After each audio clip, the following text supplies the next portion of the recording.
ચાલો આજે એક એવી કહાણી જાણીએ જ્યાં એક આખું ગામ અંધાધૂંધીમાં ફસાયેલું છે. એમનો દુશ્મન કોઈ સામાન્ય માણસ નથી, પણ એક એવી તાકાત છે જે દેખાતી જ નથી. આખરે આ ગામમાં થયું શું હતું? ચલો આ આખી રહસ્યમય વાતની શરૂઆત કરીએ. હવે એક સવાલ, કોઈ એવી વ્યક્તિને સજા કેવી રીતે આપી શકાય જે ગાયબ થઈ શકે છે? આ કોઈ ફિલ્મની વાર્તા નથી, પણ એક ગામની હકીકત છે, અને એનો જવાબ એ તો સૌને ચોંકાવી દેવો છે. આ કહાણીની શરૂઆત જ એના અંતથી થાય છે. હરિ નામનો એક માણસ ગુસ્સે ભરાયેલા ગામ લોકોના હાથમાં છે. એમને લાગે છે કે એમનો અદૃશ્ય દુશ્મન આખરે પકડાઈ ગયો છે. પણ તેઓ આ નિર્ણય પર પહોંચ્યા કેવી રીતે? બસ એ જ તો આખી કહાણીનું રહસ્ય છે. થયું એવું કે અચાનક જ ગામમાં વિચિત્ર ઘટનાઓ બનવા લાગી. કોઈ ખેતરમાં હોય તો હવામાંથી પથ્થર આવીને વાગે.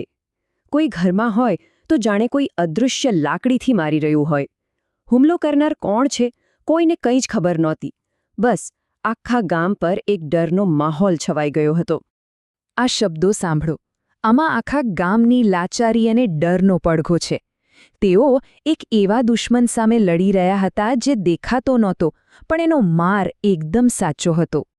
15 દિવસ એટલે કે 2 અઠવાડિયા કરતાં પણ વધારે. આટલા લાંબા સમય સુધી આ આતંક ચાલ્યો. લોકોનું રોજનું જીવન અટકી પડ્યું હતું. ના તો કોઈ ખેતરમાં કામ કરી શકતું હતું, ના તો રાત્રે શાંતિથી ઊંઘી શકતું હતું. ગામના લોકો બસ આ પરિસ્થિતિનો અંત ઈચ્છતા હતા. અને પછી અફવાઓ અને શંકાઓ વચ્ચે ગામ લોકોનો શક એક માણસ પર આવીને અટક્યો, હરિ. તેને પકડવામાં આવ્યો. પૂછપરછ શરૂ થઈ, અને જ્યારે એના પર દબાણ વધ્યું ત્યારે એણે જે કબૂલ્યું એ સાંભળીને સૌના હોશ ઉડી ગયા. હરિએ એક એવો દાવો કર્યો જે કોઈના માનવામાં જ ન આવે. એણે કહ્યું કે એની પાસે એક ચમત્કારી ઘડિયાળ હતી. એક એવી ઘડિયાળ જે એને દરિયા કિનારેથી મળી હતી, અને એને પહેરતા જ એ સંપૂર્ણપણે ગાયબ થઈ જતો હતો. એની શક્તિનું રહસ્ય આ જ હતું. પણ એ આવું કરતો કેમ હતો? એનો ઈરાદો શું હતો? કોઈ જૂની દુશ્મની? કોઈ બદલો? ના, હરિનો હેતુ હતો મિસ્ટર ઇન્ડિયા બનવાનો અને આખા ગામ પર રાજ કરવાનો.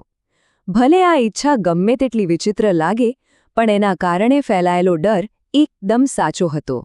પણ જેવું ગામ લોકોને લાગ્યું કે એમને જવાબ મળી ગયો, ત્યાં જ હરિએ કહાણીમાં એક નવો વળાંક લાવી દીધો. એણે કહ્યું કે એ જાદુઈ ઘડિયાળ હવે એની પાસે છે જ નહીં, કોઈએ ચોરી લીધી છે. એણે તો એવો પણ દાવો કર્યો કે હવે તો એ પોતે પણ પીડિત છે. પણ ગુસ્સામાં ભરાયેલા ગામ લોકો આ બધું સાંભળવા તૈયાર નહોતા. એમના મગજમાં એક જ વાત હતી, ગુનેગાર તો હરિ જ છે. હરિની વાત પર ભરોસો ન કરીને ગામ લોકોએ ન્યાય પોતાના હાથમાં લેવાનું નક્કી કર્યું, અને એમની સજા શારીરિક પીડા કરતાં પણ વધારે હતી, અપમાન. એમણે નક્કી કર્યું કે હરિને જોતાનો હાર પહેરાવીને આખા ગામમાં ફેરવવામાં આવશે. એમની યોજના એકદમ સ્પષ્ટ હતી. આ ફક્ત હરિ માટે સજા નહોતી, પણ આખા ગામ માટે એક સંદેશ હતો. એક ચેતવણી હતી કે સમાજની વિરુદ્ધ જવાનું પરિણામ શું આવે છે. આ જાહેરમાં અપમાન ભવિષ્યમાં કોઈને પણ આવું કરતા રોકવા માટે હતું. એક ગામવાસીના આ શબ્દો પરથી એમના ગુસ્સા અને અતૂટ વિશ્વાસનો અંદાજ લગાવી શકાય છે. એમના મનમાં કોઈ શંકા નહોતી. હરિ જ ગુનેગાર છે અને સજા તો એને મળવી જ જોઈએ. એમને લાગ્યું કે વાત અહીં પૂરી થઈ ગઈ. પણ તેઓ ખોટા હતા. જ્યારે લાગતું હતું કે બધું શાંત થઈ ગયું છે અને ન્યાય થઈ ગયો છે, ત્યારે જ કહાણીમાં એક એવો વળાંક આવવાનો હતો જેની કોઈએ કલ્પના પણ નહોતી કરી. જરા એ દ્રશ્યની કલ્પના કરો. ગળામાં જૂતાનો હાર પહેરેલો હરિ, અને પાછળ ચાલતું આખું ગામ. લોકોના ચહેરા પર રાહત છે, જીતનો ભાવ છે. એમને લાગે છે કે એમના ડરનો અંત આવી ગયો. પણ શું થાય જો એમણે ખોટા માણસને પકડ્યો હોય તો?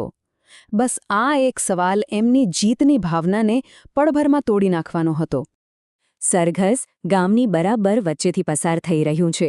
બધાની નજર હરિ પર છે, અને બરાબર એ જ સમયે હવામાંથી એક પથ્થર આવે છે અને ભીડમાં ઊભેલા કોઈકને વાગે છે.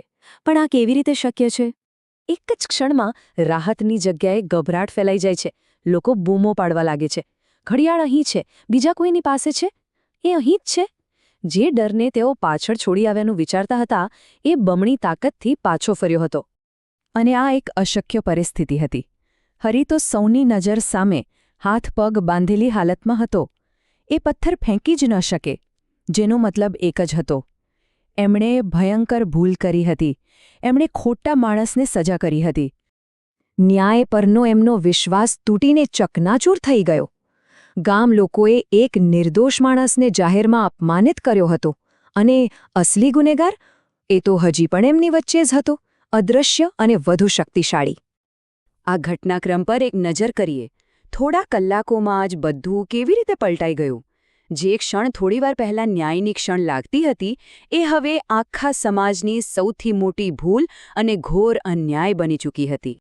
હવે ગામ એક નવી, વધુ ડરાવણી હકીકતનો સામનો કરી રહ્યું હતું. પહેલું, હરી વર્તમાન હુમલાખોર નથી. બીજું, અસલી ગુનેગાર હજી પણ આઝાદ છે. અને ત્રીજું, એ જાદુઈ ઘડિયાળ હવે કોઈ અજાણ્યા ખતરનાક વ્યક્તિના હાથમાં છે. અને આ રહસ્ય ઉકેલવાની એકમાત્ર કડી એ જ માણસ છે જેને એમણે હમણાં જ અપમાનિત કર્યો. હવે આ ગામમાં વિશ્વાસ જેવી કોઈ વસ્તુ બચી ન હતી. કોઈ પણ પડોશી, કોઈ પણ મિત્ર પેલો અદૃશ્ય હુમલાખોર હોઈ શકે છે.